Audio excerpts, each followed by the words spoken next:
Thank you, Carolyn, for that kind introduction, and thank you all for coming. Thank you to the AAS for inviting me to give the Wiggins lecture in the history of the book. I've spent many happy and many miserable hours sitting in the reading room trying to understand what it is that I'm looking at. The programs here at the Antiquarian Society have been at the center of growth and innovation in the history of the book for over 2 decades.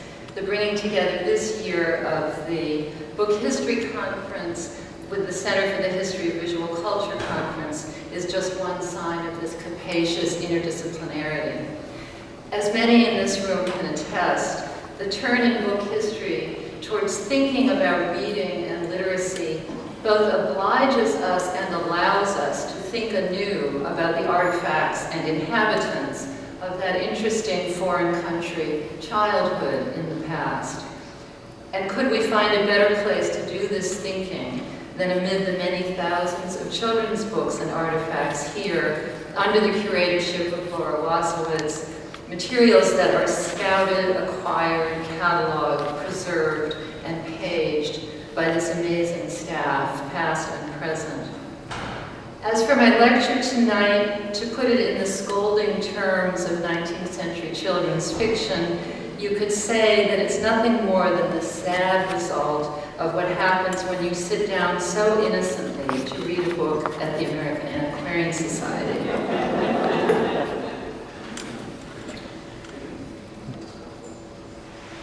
We all know what it is to feel like babes in the wood, wandering helplessly at the mercy of forces we don't understand or can't control. My subject tonight is the cultural artifact that is the ancestor of that evocative phrase.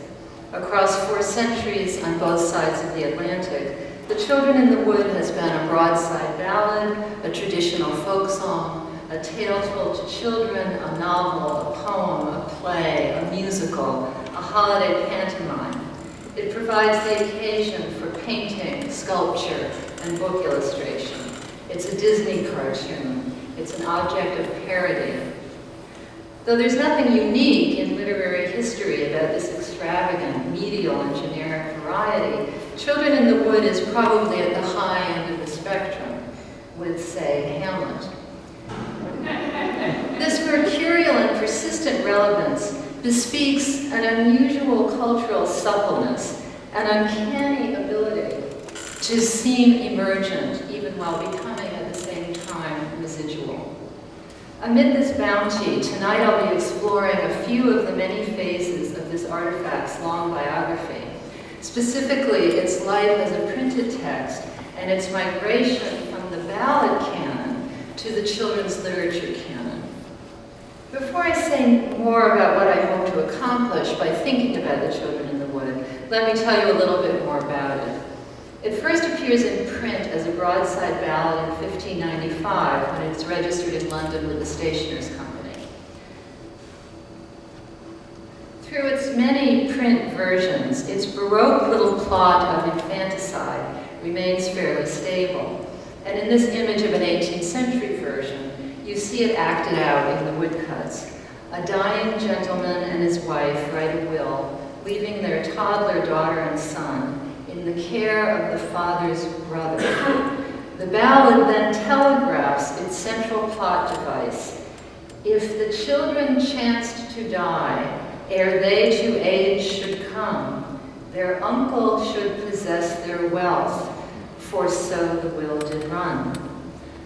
Not surprisingly, within a 12-month and a day, and just one quatrain of ballad time after the parents die, the uncle hires ruffians, they're always called ruffians, to kill the babes. Charmed by the children's prattle, the ruffians relent.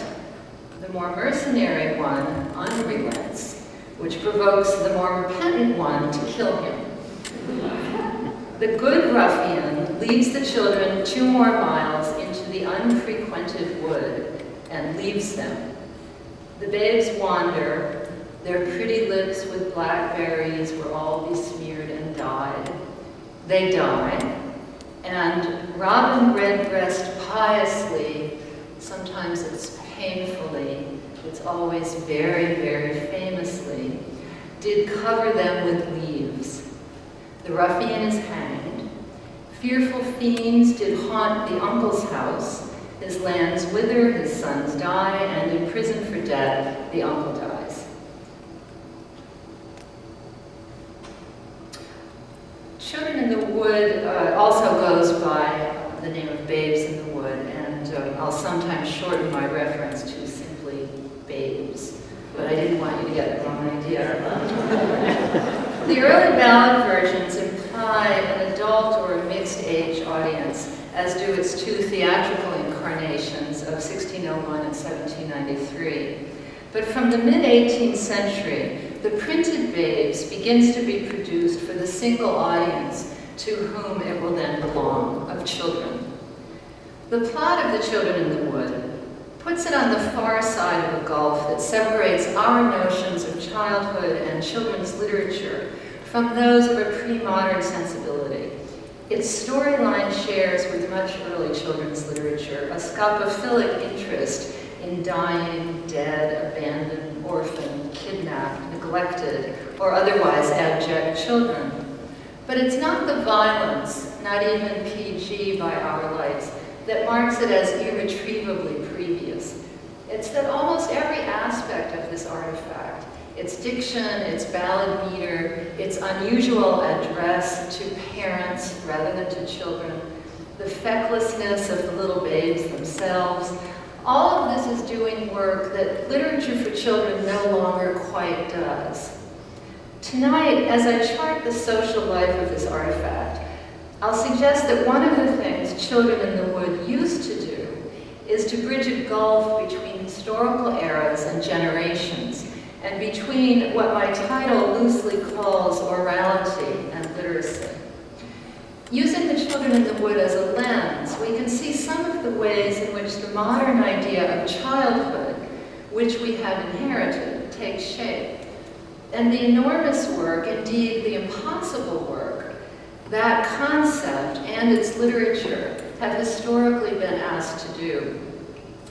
This talk comes in 5 parts, which sketch a biography of the ballad from the 17th through the 19th century, and I'll speak for about 50 minutes altogether. First, I'll say a little bit more about the old broadside version. Then I'll talk about the odd kind of literary talk that the old Children in the Wood ballad generated in the 18th and 19th century. Then I'll follow the ballad to America, where a modernized and novelized version of the ballad circulated for the children's market. Next, I'll show illustrations that mark the ballad's 19th century American life, and which reanimated the broadside text as a kind of Anglo-Saxon history pageant. I'll close with a letter by Emily Dickinson, which invokes the Babes in the Wood as a vehicle for marking and mourning the end of childhood. I'll be showing quite a lot of images, almost all of which come from the collections here at the Society. I won't be lingering on all of them. They're numbered on the lower right, so if there are any that you become curious about, you might want to pay attention to that number. Part 1. It's not about the children. When it was first printed, the ballad was called The Norfolk Gentleman's Tragedy, and its twisted little plot is laconically described in the title that was registered with the Stationers' Company. Quote, "The Norfolk gentleman, his will and testament, and how he committed the keeping of his children to his own brother, who dealt most wickedly with them, and how God plagued him for it." Circa 1595, the death of children was suffered by and redounded to the patriarchal line, the location here of the tragedy and of its punishment. The ballad's title gave top billing to the gentleman, closely followed by the gentleman's will. This detail from the 17th century broadside offers the whole plot compressed into an image, making the ballad a kind of literacy primer or cathedral story window, a common device in broadside ballads. In keeping with the focus of the title, the ballad opens with an address to parents. Now ponder well, you parents dear, these words which I now write. A doleful story you shall hear, in time brought forth to light. This opening thematizes what one scholar has described as the hybrid oral print nature of the ballad genre. These words which I shall write and that you shall hear. In the reminder that it has been written, the ballad speaks up for its self-interested transmission. The ballad hawker's challenge, after all, is to sell song as print, not as performance. More than this, writing is important because the first 16 of the ballad's 40 quatrains narrate the contents of the parents' written will and their oral instructions to their executor, the uncle, making the ballad into a kind of how-to manual, or as it turns out, how not to. The ballad then goes on to dispense with babes, thugs, robins, uncle's fields, his cattle, his 2 sons, they drowned on the way to Portugal, and uncle himself. After 38 some verses, it closes its frame, returning to the protocols of testaments. You that executors be made, and overseers eke just means also, of children that be fatherless, and infants mild and meek, take you example by this thing, and yield to each his right, lest God for such like cruelty your wicked minds requite. This old broadside ballad, circulating circa 1600 and after, sung and hawked by peddlers for a halfpenny, might remind us that in Tudor Stuart England, though much ink was spilled over the guardianship of children, abandoned children were rather commonplace. As one historian writes, parish records contain numerous entries concerning the desertion of unwanted children who were found dead on the roads from exposure and starvation.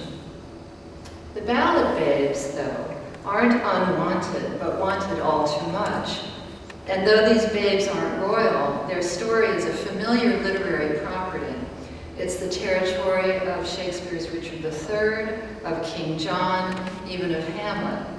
The dodgy uncle, the inheritance waylaid, the murders, the failure of succession. The future that the will is supposed to assure, the transfer of an estate to the next generation, evaporates, Hamlet-like, in the deaths of virtually everyone that the ballad brings on stage. I'll have more to say about Shakespeare in a few minutes, but for now, in its first print incarnations, the ballad presented itself as a tragedy of primogeniture for a newly entitled, newly literate, will-writing and broadside reading class. Part 2, Always Already Old, Babes and Balladry. The ballad went on to circulate in England and America through the 17th and 18th century in broadside and increasingly in chapbook form. At the same time, 2 related developments in what we've come to call print culture performed a kind of cultural rescue on the Wandering Babes ballad. The first development is that during the mid to late 18th century, children's literature got itself invented. That's to put it both mildly and crudely, but I think tonight I'm going to leave it at that. The second and related development is that the genre of the popular or folk ballad, as we would call it, became a locus of nostalgic fascination for literary intellectuals and for the collecting classes. This ballad revival, as it's been called, is marked by literary and antiquarian interest in popular print and folk genres, and in what Walter Scott would later call a chapter in the history of the childhood of society. Of the 3,000-some separate ballads thought to be circulating in print and performance by 1600, and that means, that's 3,000-some separate titles, that means at least a few million copies. The ballad of the children in the wood was rather frequently invoked in the 17th into the 19th century as a kind of synecdoche or an icon for the entire genre of the ballad. In the three examples I'm going to describe, spanning a century, the Babes ballad became associated with contemporary discourses of a vanishing and valorized orality and an emerging discourse of childhood. First, in a famous number of The Spectator in 1711, Joseph Addison finds a copy of The Children in the Wood broadside, pasted to the wall of a public house. He's a great collector, he says, of scraps of print everywhere. And in this ballad, he sees, quote, one of the darling songs of the common people that has been the delight of most Englishmen in some part of their age. In capturing the two children in the wood, as he calls it, Addison hints at collecting two other items, a darling something of the common people and a delightful something of one's own past, that is, something we would say of childhood. Still, in 1711, for Addison, the ballad belonged to the common people, not, that is, to children. But he equates the common people with the past personal history, the childhood of persons of his own class. William Wordsworth mentions this ballad in the preface to Lyrical Ballads in 1800, using it as a counterweight to what he calls the gaudiness of modern writers. Wordsworth cites as one of the most justly admired stanzas of the Babes in the Wood this one. These pretty babes with hand in hand went wandering up and down, but nevermore they saw the man approaching from the town. In the ballad, this is the moment when the surviving ruffian, remember the good ruffian, who had seemed to be saving them, in fact leaves the babes, and it is this final adult abandonment that seals their doom. It's not ostensibly the plot, though, that attracts Wordsworth, but the ballad's language, which he says, quote, in no respect differs from the most unimpassioned conversation. In the poems of Lyrical Ballads, as in the later Immortality Ode and the Prelude, Wordsworth articulates what becomes the romantic vision of childhood, which converts a newly privileged and newly imagined children's innocence into an envied source of power and knowledge.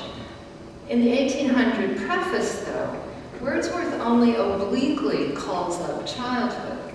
For Wordsworth, the ballad's bequest is a particular kind of language, words about children that have circulated orally for a long, long time among plain-spoken people. Wordsworth's contemporary, Charles Lamb, made part of his living in the new children's print marketplace, most especially with the success of his and Mary Lamb's Tales from Shakespeare of 1807. In a little magazine piece in 1822 called Dream Children of Reverie, Lamb imagines his little ones gathering around to hear stories of their great-grandmother, caretaker of a Norfolk mansion claimed to be the very house of the tragic Norfolk gentleman. The whole story of the children and their cruel uncle, Lamb writes, was to be seen fairly carved out in wood upon the chimney piece of the great hall.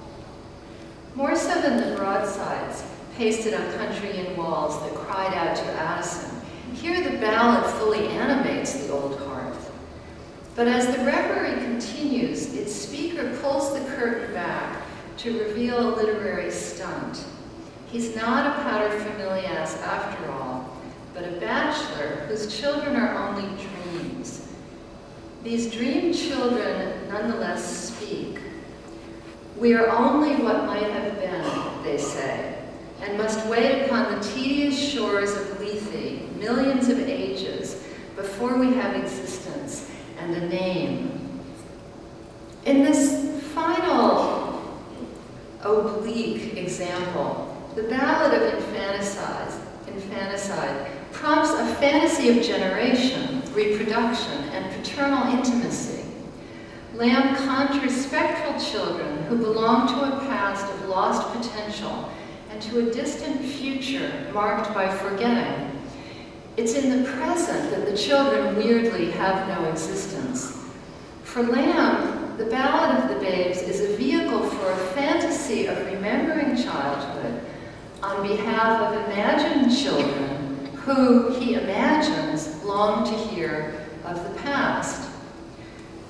While the ballad form is often invoked as a stand-in for popular oral tradition, the fact is that when the Babes ballad comes up, it's just as often a stand-in for print, but print with a particular affective and temporal resonance and a strangely animated quality, print that speaks, from a past that belongs to a putative folk, which is increasingly aligned with those who begin to be called little folk.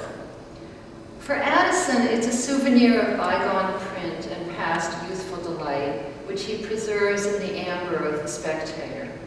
Wordsworth marshals a scene of forlorn children about to die, captured in print, to represent everyday speech and the lyric ideal. Lamb does something that relies entirely on print for its effect. He dissolves the ballad into a hallucinogenic reading experience, cued by the genre designation reverie. More so than Addison or Wordsworth, Lamb fully registers the movement of this ballad from a folk and antiquarian canon to the new canon of children's literature. We might say that through the medium of the Babes ballad, Lamb begins to offer us a tortured definition of childhood in modernity as a fantasy which imagines it has to do with the desires of living children, but in the end, perfectly brazenly, has nothing to do with children or their desires at all, but everything to do with an adult's conflicted, aestheticized longing for the past.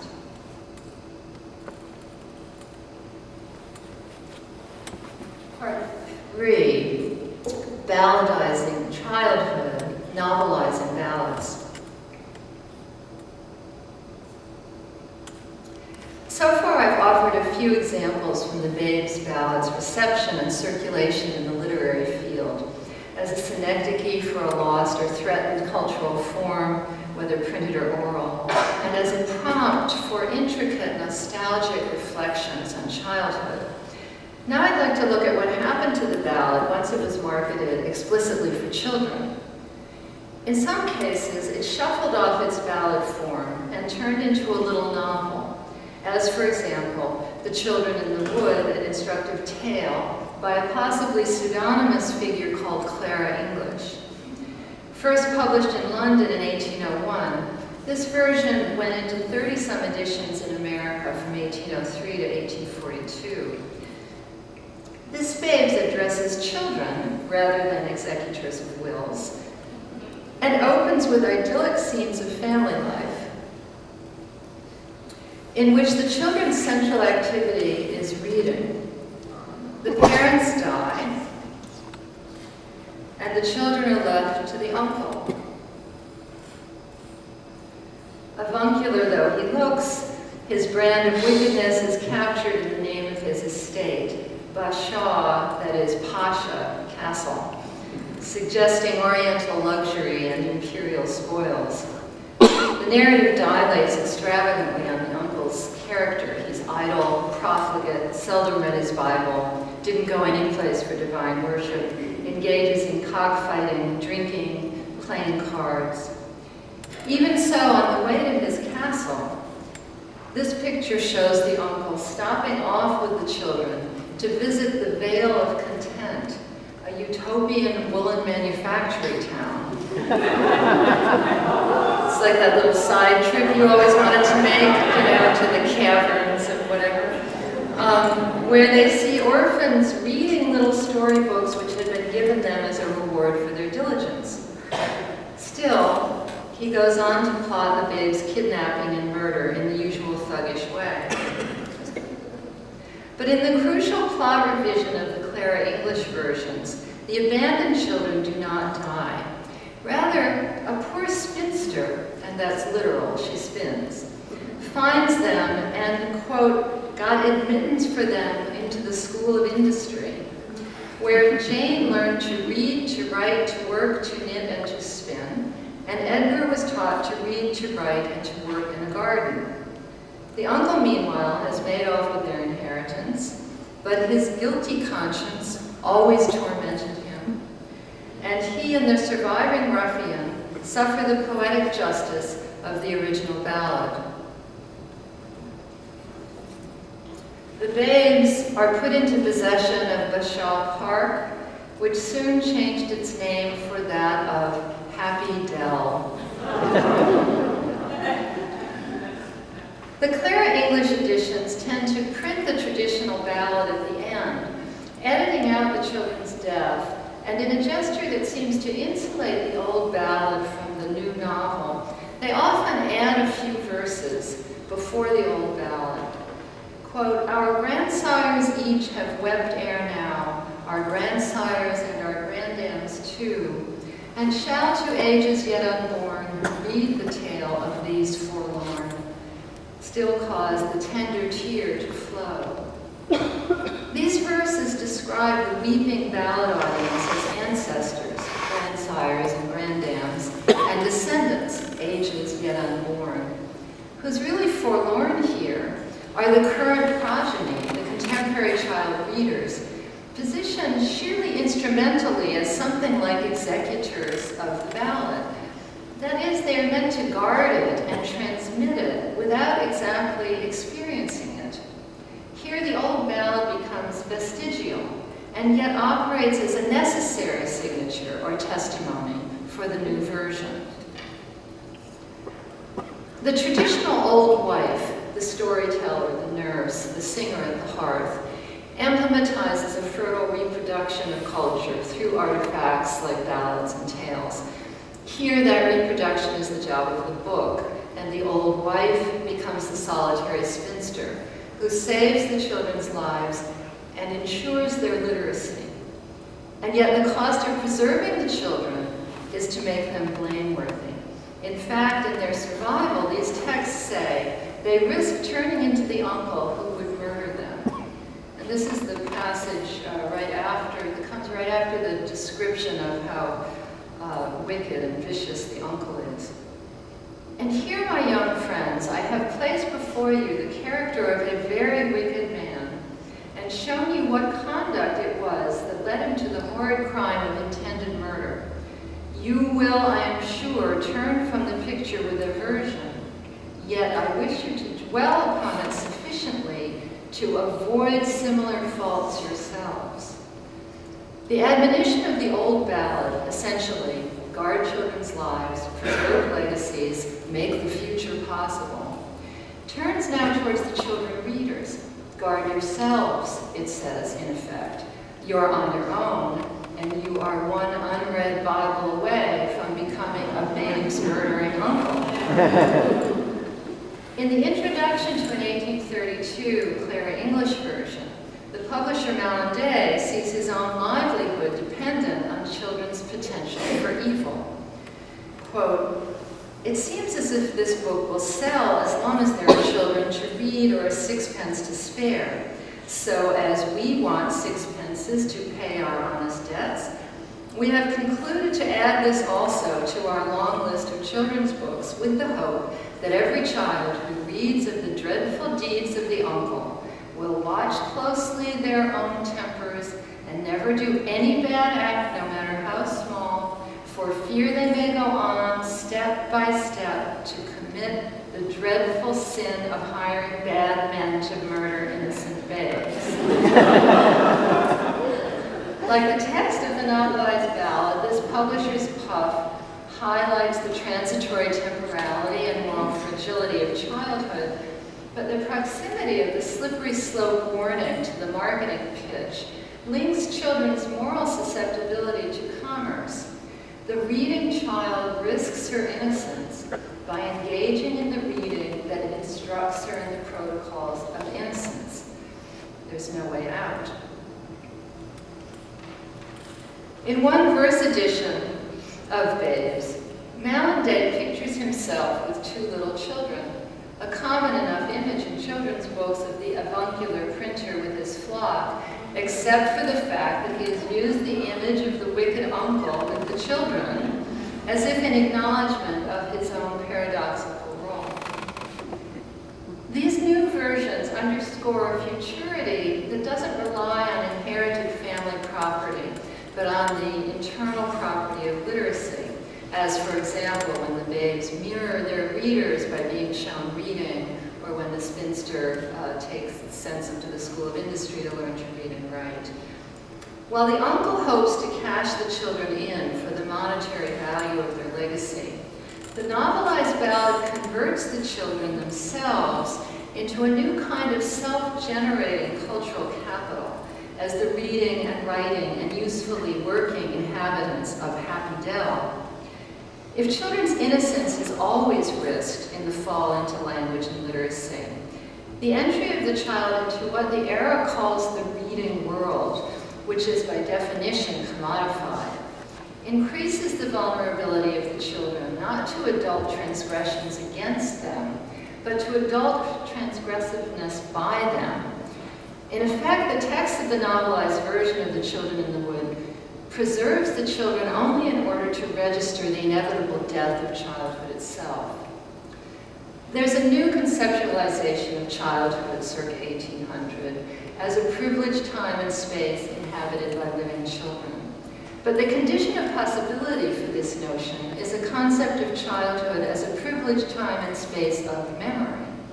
This is a childhood that's been lost, that's died, but that is continually revived through the medium of literature and the practices of literacy. Part 4, medievalizing childhood. While the ballad became rationalized and narrativized in some of its first incarnations as children's literature, by the 1820s it became, like other children's books, an ever more intensely visual artifact, and a wide range of variations of the tale circulated in verse and prose in many formats. By the early 19th century, versions of the ballad consistently depicted contemporary children and settings, as in the picture of the uncle and the children and the other images from the Clara English versions. The Clara English versions tend to fade away. I think they're a little too radical for the United States by the 1840s. Now I'd like to look at a few more such illustrations to get a sense of visual protocols and styles well into the 19th century, and also to bask in some of their charms. These babes are depicted in keeping with the old ballad as toddlers, the boys still in a gown, and the rest of this version is in keeping with late 18th century fashions. This one's from 1795.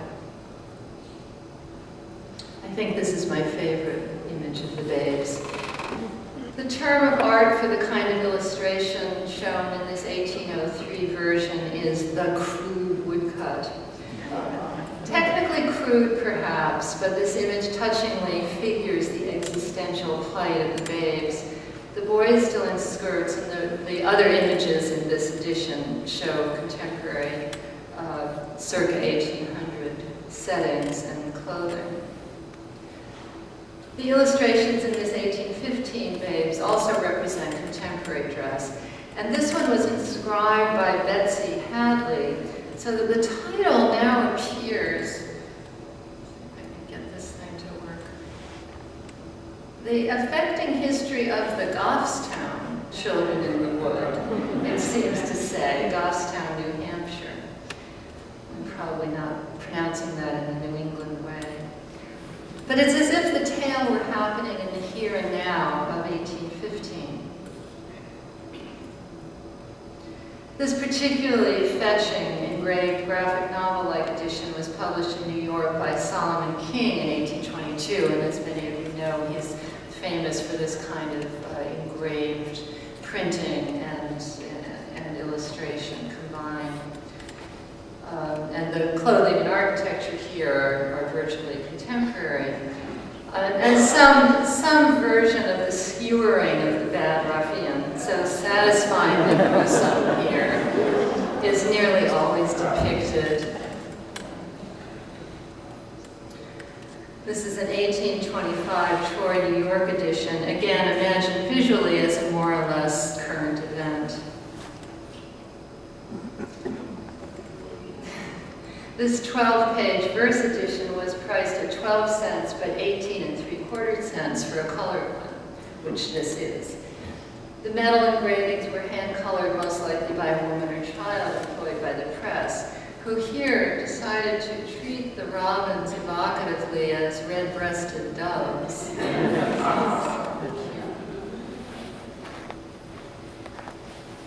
Here's an 1832 Mallandé edition, again in up-to-date setting, and as you often see in this kind of text, this has nothing to do with the children in the wood or with the mother's grave, this image. We don't know what that's from. Gustav Sigismund Peters, who also printed German language versions, published this verse edition in Harrisburg, probably in 1834. And it's not all about books. Babes continued to circulate well into the 19th century as a broadside, like this one from Boston in 1837. And I'll give you a close-up of that image. This is presumably meant to be a reaction shot, so to speak, to the ruffian's fatal tussle. But these aghast children are figured as warding off an attacker who is disturbingly situated in the reader's position. This set of illustrations, taking us into the mid-century, conveys, among other things, the plot's contemporaneity. The Children in the Wood seems to speak not just to, but of its early 19th century readers, these images seem to say, even when the tale is rendered in the somewhat archaic ballad form, as in this last example of the 1837 ballad, which more or less reinscribes the original ballad, the original broadside. But by the 1830s, most editions of the ballad took a turn, and their illustrations become increasingly Gothicized, theatricalized, Shakespeareized, and medievalized. This 1836 Horton toy book, as they were called, with all the figures in 16th century dress, was reprinted throughout the 30s and 40s. Similar toy books from the New York publisher Turner and Fisher, among others, this one is from 1837, were current in the 30s and 40s, and owe a great deal, I think, to the English rage for toy theaters, which they seem to be imitating.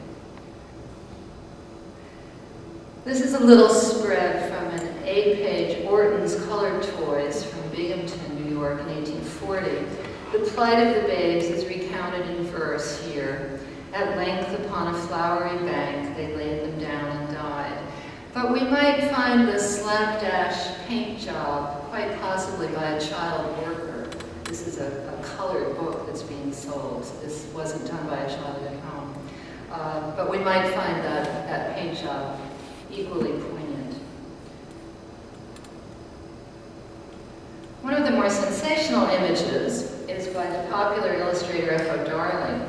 This 1847 verse text goes rogue, and on the right has the uncle dying in the woods himself, but instead of robins attending him, vultures and wolves eat him. These relatively inexpensive books are soon joined by costlier and more elaborate ones, attuned to and marketed to an increasingly child-centered middle class. This from later in the century is one of the famous Randolph Caldecott images. And here the babes are undergoing the process that Sian Nye has called cutification. They're almost a little too much. And it's not to the benefit of children to be that cute. In this 1848 engraving, the uncle seems both hunched over and elevated in status. Here, as elsewhere, the heavy shade of Richard III, the most popular Shakespeare play in 19th century America, hovers over the babes. This engraving from the 1850s again evokes Richard III. And if you don't believe me, here's Richard III himself from an 1863 illustrated Shakespeare, and here he's giving the word to whack the princes in the tower.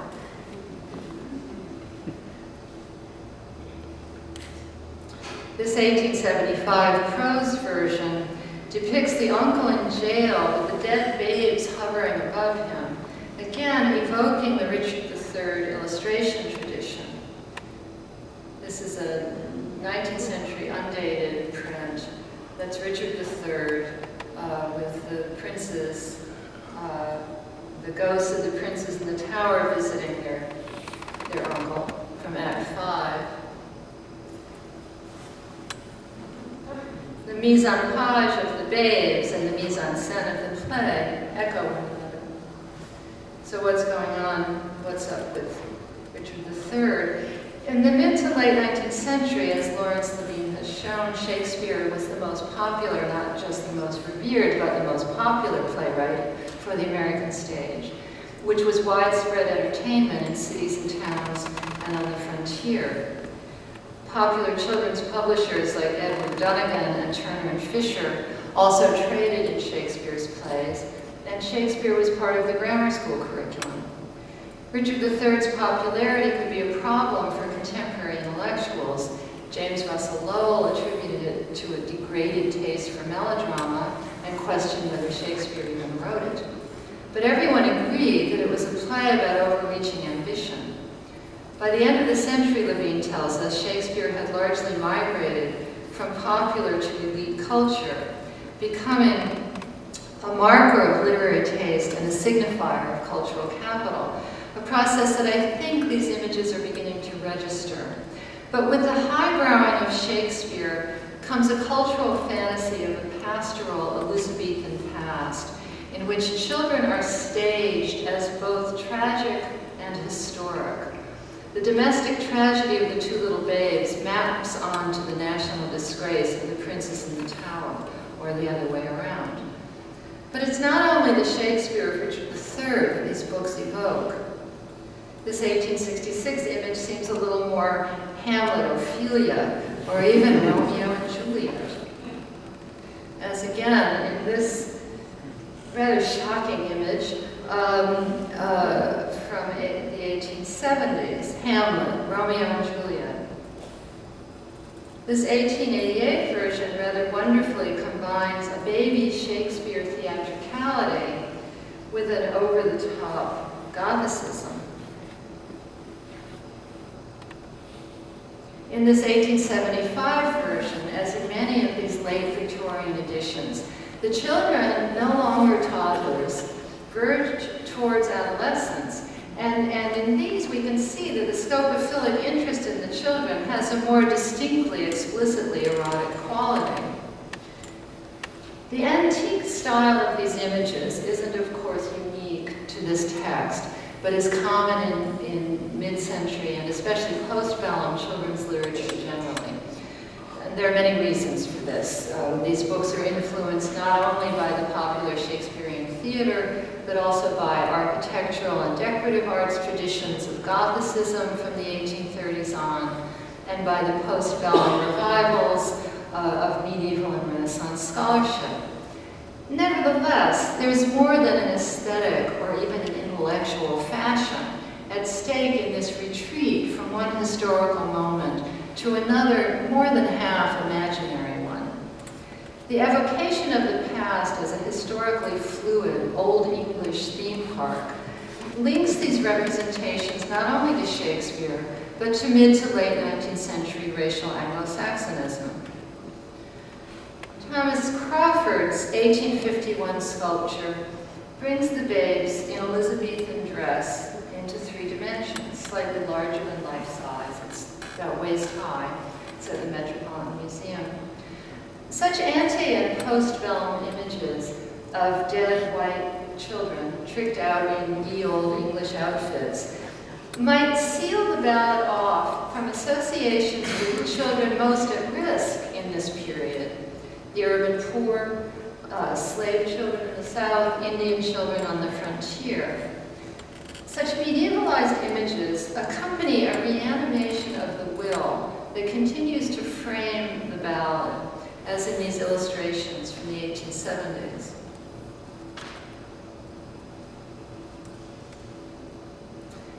If wills are instruments of futurity, voices from the past, regulating the present, the ballad assimilates this role, bequeathing a spectacularized Anglo-Saxon white past. Like the books which transmit this imaginary realm, late 19th century childhood was becoming consolidated and commodified. That is to say, like these books, childhood was becoming a kind of heritable property, a something that only some people would get to have. In becoming children's literature, the ballad enacts a cultural phenomenon that Jacqueline Rose has described like this. The child is set up as the site of a lost truth or moment in history, which it can therefore be used to retrieve.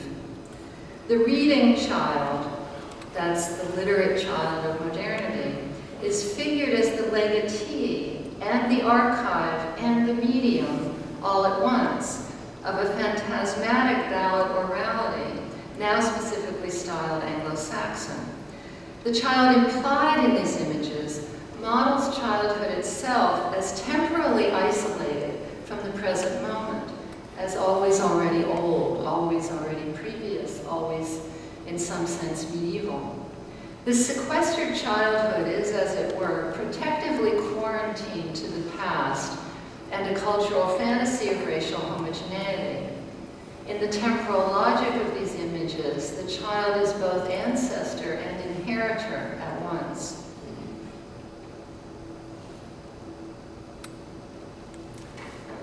I want to close by briefly reflecting on one final example of a literary intellectual invoking the children in the wood, in a letter that Emily Dickinson wrote in the winter of 1850, where we can witness the children in the wood working in a more intimate register.